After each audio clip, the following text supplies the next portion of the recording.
గోదావరి పుష్కరాలను అత్యంత ప్రతిష్టాత్మకంగా నిర్వహించాలని సీఎం చంద్రబాబు నిర్ణయించారని రాష్ట్ర మంత్రి డాక్టర్ పొంగూరు నారాయణ తెలిపారు. ఉభయ గోదావరి, విశాఖపట్నం జిల్లాల్లో మంత్రి సుడిగాలి పర్యటన జరిపారు. రాజమహేంద్రవరంలో గోదావరి పుష్కర ఘాట్లను ఆయన అధికారులు, ప్రజాప్రతినిధులతో కలిసి పరిశీలించారు. ఈ క్షేత్రస్థాయి పరిశీలన తర్వాత ఆర్ఎంసీ ఆఫీసులో అధికారులతో మంత్రులు నారాయణ, దుర్గేష్లు సమీక్షించారు. ఈ సందర్భంగా మంత్రి నారాయణ మీడియాతో మాట్లాడుతూ వచ్చే ఏడాది జూన్ 26 నుంచి జూలై 7 వరకు గోదావరి పుష్కరాలు జరగనున్నాయని తెలిపారు. ఇప్పటికే పలుమార్లు పుష్కరాలపై సీఎం అత్యున్నత స్థాయి సమావేశాలు నిర్వహించారన్నారు. సంబంధిత శాఖల మంత్రులంతా పుష్కరాల ఏర్పాట్లను ఎప్పటికప్పుడు పరిశీలించాలని ఆదేశించామని చెప్పారు. సీఎం చంద్రబాబు ఆదేశాలతో ఈ రోజు ఘాట్లను పరిశీలించామని పేర్కొన్నారు. ఇప్పటికే పుష్కరాల కోసం మున్సిపల్ శాఖ నుంచి 585 కోట్లు కేటాయించామని తెలిపారు. పుష్కరాలను పగడ్బందీగా నిర్వహించేందుకు పూర్తి ఏర్పాట్లు చేస్తున్నామని వెల్లడించారు. వారి వెంట అధికారులు, నాయకులు ఉన్నారు.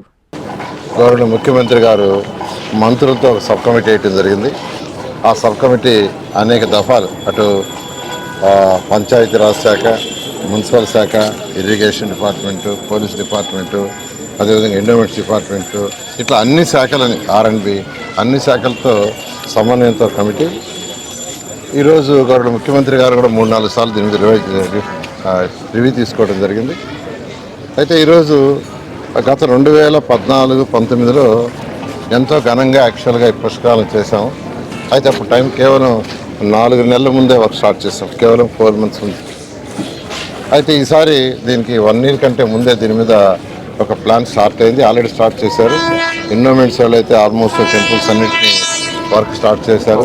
అదేవిధంగా టూరిజం వాళ్ళు స్టార్ట్ చేశారు, పవర్ డిపార్ట్మెంట్ వాళ్ళు స్టార్ట్ చేశారు, ఇరిగేషన్ వాళ్ళు కూడా కొన్ని స్టార్ట్ చేశారు. మిగతా అన్నీ కూడా ఈ రైనింగ్ సీజన్ అయిన తర్వాత, ఈ వర్షాకాలం సీజన్ అయిన తర్వాత వాళ్ళు మేజర్ వర్క్ స్టార్ట్ చేశారు. త్వరలో R&B వాళ్ళు కూడా యాక్చువల్గా టేకప్ చేస్తున్నారు. ఈ నేపథ్యంలో మున్సిపల్ శాఖలో గత వారం ఇక్కడికి రావడం జరిగింది. ఇక్కడ ఉన్న ప్రజాప్రతినిధులతో, మంత్రులతో వాళ్ళందరితో డిస్కస్ చేశాను. వారి రిక్వైర్మెంట్ అన్ని డిస్కస్ చేశాను. గౌరవ ముఖ్యమంత్రి గారు చెప్పడం జరిగింది. 580 కోట్లు ఈరోజు విజయవాడ మున్సిపల్ కార్పొరేషన్లో పుష్కరాలకు సంబంధించి ఏదైతే వర్క్స్, రోడ్ల వైడింగ్ కానీ, రోడ్లు కానీ, వాటర్ కానీ, ఒకసారి రాజమండ్రి మున్సిపల్ కార్పొరేషన్కి ఆ యొక్క సివరేజ్ కానీ, స్ట్రాంగ్ వాటర్ కానీ, డ్రింకింగ్ వాటర్ కానీ, శానిటేషన్ కానీ ఇవన్నీ చేయడం కోసం యాక్చువల్గా ఒక 580 కోట్లు గౌరవ ముఖ్యమంత్రి గారు శాంక్షన్ చేయడం జరిగింది. ఆల్రెడీ నేను కమిషనర్ గారికి చెప్పాను, అది కోఆర్డినేట్ చేసుకుని ఇమీడియట్గా టెండర్లు పిలిచి వర్క్ స్టార్ట్ చేయమని.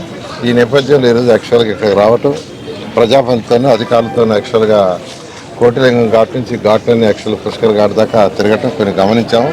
ఇవన్నీ కూడా ఇరిగేషన్ శాఖ మంత్రితో, ఎందుకంటే ఎక్కువగా ఇరిగేషన్ శాఖకు సంబంధించినవి, వారితో మళ్ళీ కూర్చొని వారిని కూడా రమ్మని వారితో కూర్చొని డిస్కస్ చేసి దాని మీద కూడా ముందుకు పోవటం జరుగుతుంది.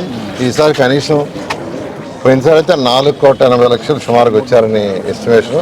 ఒకే రోజు 60 లక్షలు వచ్చారని, ఈసారి ఒకే రోజు 1 కోటి దాకా భక్తులు వస్తారని ఎస్టిమేట్ చేస్తున్నారు. దానికి తగ్గట్టుగా సెక్యూరిటీ కావచ్చు, పోలీస్ కావచ్చు, అకామిడేషన్ కావచ్చు, పార్కింగ్ కావచ్చు, ట్రాన్స్పోర్ట్ కావచ్చు, దాని మీద కూడా యాక్చువల్గా గ్రూప్ ఆఫ్ మినిస్టర్ డిస్కస్ చేయడం జరిగింది. శానిటేషన్, ప్రత్యేకంగా శానిటేషన్ అయితే పోయినసారి 8,000 మందిని యాక్చువల్ ఇక్కడ అపాయింట్ చేశారు మున్సిపల్ శాఖ.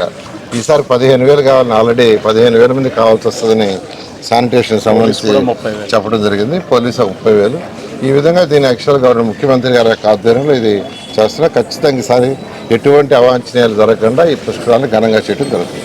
అమ్మ చూపించే ఆప్యాయత, నాన్న కురిపించే ఆత్మీయత.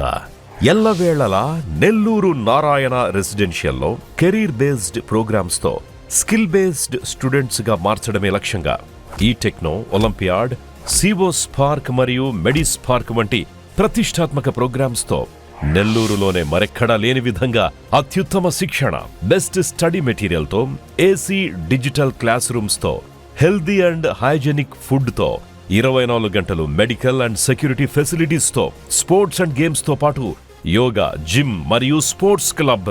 భవిష్యత్తులో IIT, JEE, నీట్, సివిల్స్ లో టాప్ ర్యాంకులే లక్ష్యంగా స్టేట్ మరియు CBSE సిలబస్ తో అత్యుత్తమ శిక్షణ నారాయణ సొంతం.